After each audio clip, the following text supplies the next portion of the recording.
You have the floor, please.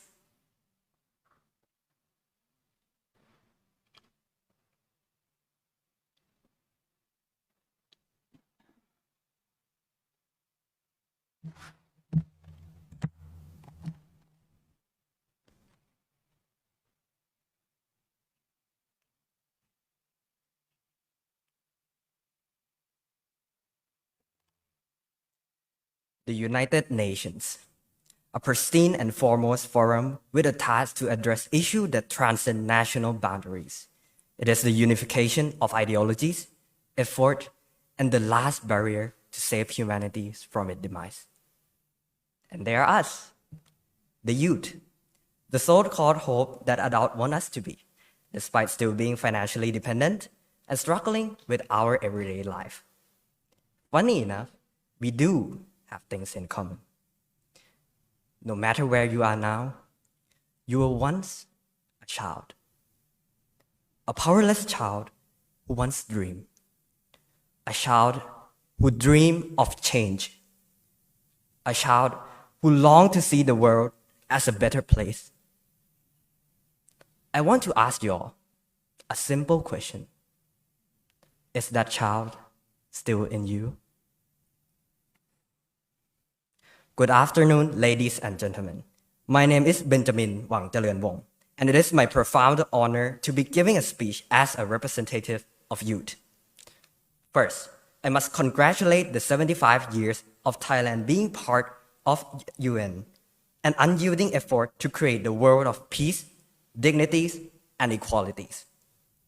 And for this special occasion, here, I stand with two simple messages.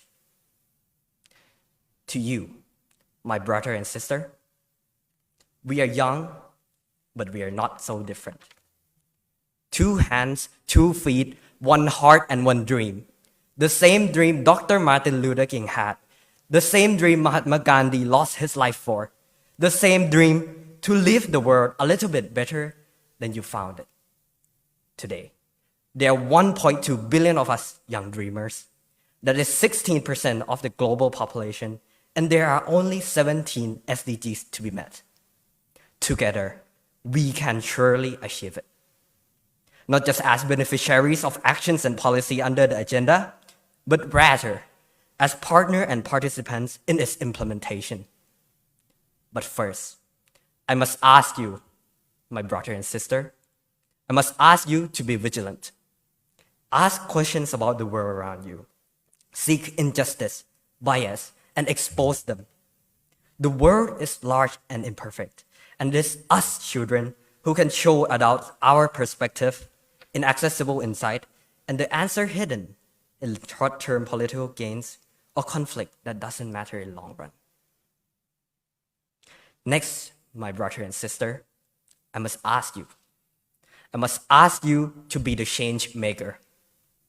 Sustainable development goals are path, treaties are tools, but it would take more than word to make things happen. Change can be in many sizes. No one said a lazy person can't save the world. Start with something around you. Turn off the light, take short shower, report bullies, support local market. Be the change you want to see in your everyday life. But then you ask, are these efforts going to last? Does what we do really matters? To answer you that question, I ask you to contemplate. 700 million people, or 10% of the world population, still live in extreme poverty. 260 million children are still out of school.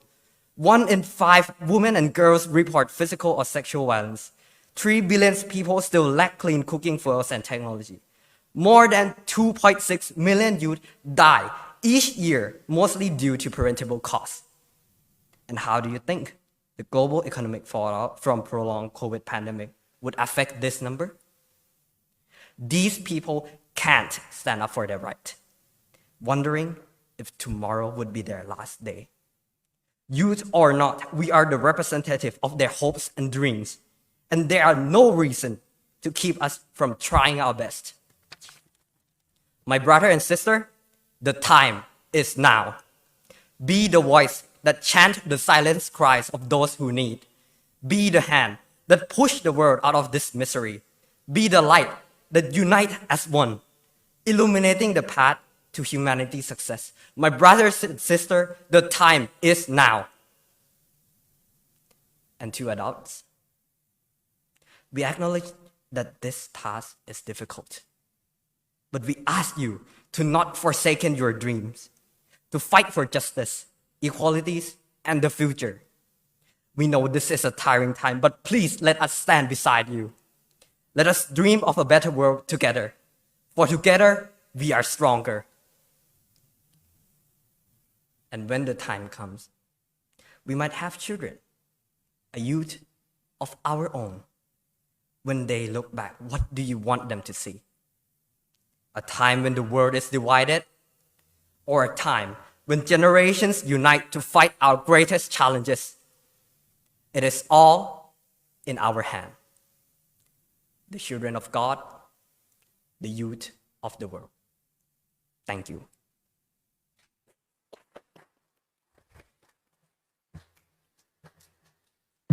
Thank you very much, Kun Benjamin. It's always refreshing and energizing to hear, to feel the powerful and energized wife from the younger generation.